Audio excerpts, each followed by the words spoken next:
Feeling sick this flu season? Don't panic. Here's what you need to know to stay safe. Have you ever gone to bed feeling completely healthy? But then, after just one night, you woke up with body aches, a runny nose, constant coughing, and a high fever that leaves you exhausted? If that has ever happened, you were very likely infected with the flu. Oh no! Today, we will explore: what is the flu? How does it spread? What are the symptoms? And most importantly, proper care, treatment, and prevention. Part 1. What is the flu? Flu, influenza, is a respiratory viral infection caused by influenza viruses A, B, and C. These three groups differ in severity, with influenza A being the main cause of pandemics. Influenza A causes major severe outbreaks such as H1N1, H3N2, H5N1. Influenza B, usually milder and less likely to cause large outbreaks. Influenza C causes outbreaks with mild symptoms. Influenza viruses have two important surface antigens. H, hemagglutinin, determines the type ranging from H1 to H13, helping the virus attach and infect the body. N, neuraminidase, determines the subtype ranging from N1 to N9, helping the virus spread within the body. H and N structures change easily, so people who have had the flu can still get it again. The immunity obtained provides little value for subsequent flu infections. Influenza viruses survive for long periods in cold, dry environments. At 0 to 4 degrees Celsius, they can survive for many days to weeks. Below -20 degrees Celsius, they can survive for years. But they are easily destroyed by temperatures greater than 56 degrees Celsius, sunlight, UV rays, 70% alcohol, cleaning solution, and soap.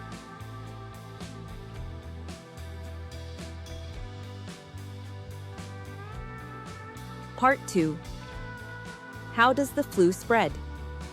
Influenza viruses spread through the respiratory route, especially strongly during winter, October, March. When an infected person coughs, sneezes, or talks, the virus is carried by respiratory droplets that land on others, small aerosol particles that linger in the air, surfaces such as door handles, phones, and objects. Healthy people inhale or touch with their hands and then bring to their eyes, nose, or mouth and will be infected. In enclosed, crowded spaces, the transmission rate increases many times. Part 3. Symptoms of the flu. So, what does the flu look like? Unlike the common cold, the flu begins suddenly and can weaken the body very quickly. Symptoms typically appear 1 to 3 days after the virus enters the body. High fever 39 to 40 degrees Celsius headache, eye socket pain, watery eyes, dry cough, sore throat, runny nose, nasal congestion, chills, fatigue, body aches, exhaustion. Normally, healthy adults recover on their own after 5 to 7 days, but cough and fatigue may last 1 to 2 weeks. High risk of severe illness occurs in young children, older adults, pregnant women, people with underlying conditions, cardiovascular disease, diabetes, asthma, immunocompromised individuals. It may take months to fully recover. Dangerous complications when infected with the flu with superinfection include pneumonia, respiratory failure, otitis media, and sinusitis, seizures in children. Part 4. Diagnosis of the flu. Next, let's talk about how the flu is diagnosed. Clinical diagnosis based on typical symptoms: sudden high fever, dry cough, sore throat, nasal congestion, runny nose, muscle pain, headache, chills, exhaustion. Children may experience nausea and diarrhea.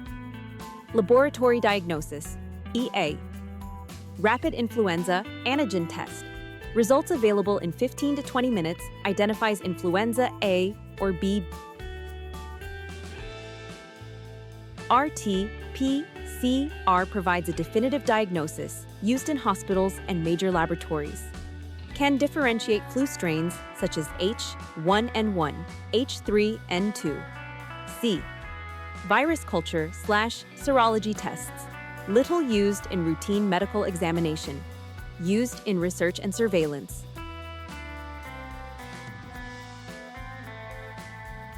Part 5. Treatment of the flu. Most importantly, how is the flu treated? Symptomatic treatment. Fever reducers, pain relievers when fever greater than 38.5 degrees Celsius. Cough medicine, nasal spray or nasal drops. Lozenges reduce sore throat. Antiviral medications must use according to exact indication of doctor, especially with cases infected flu. Superinfection have dangerous complications. Absolutely do not self-purchase antiviral drugs, because using them at the wrong time will have no effect. Home care. Get plenty of rest. Drink plenty of fluids. Warm water, oral rehydration solution. Eat soft, easy-to-digest foods. Increase vitamin C. Avoid alcohol and coffee. They cause dehydration. When to go to the hospital immediately? Persistent high fever greater than 3 days, not reduced by medication. Worsening cough, exhausting cough, shortness of breath, chest pain, confusion, unusual fatigue. Child stops breastfeeding, sleeps lethargically. Older adults, pregnant women, and people with chronic illnesses showing signs of worsening. These signs mean you need to go to the hospital immediately for evaluation. Part 6. Flu prevention, annual flu vaccination. Influenza viruses constantly mutate, so you need to get vaccinated once every year. This is the best way to prevent the flu.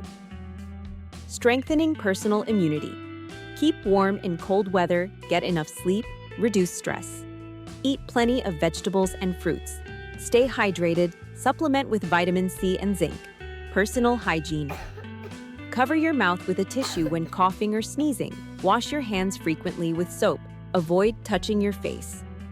Preventing community transmission. Wear a mask in crowded places. Avoid close contact with people who show flu symptoms.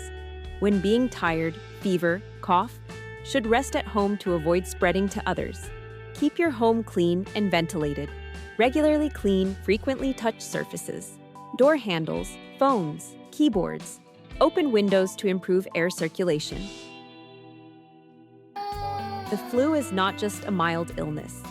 Understanding it correctly, preventing it correctly, and treating it correctly will help protect you and your family. Maintain good hygiene, strengthen your immunity, and listen to your body. Just a few simple habits can effectively prevent influenza and help you always stay healthy every epidemic season. Thank you for watching. Don't forget to like, subscribe to the channel, and check out my other videos to learn more useful tips about medicine and health.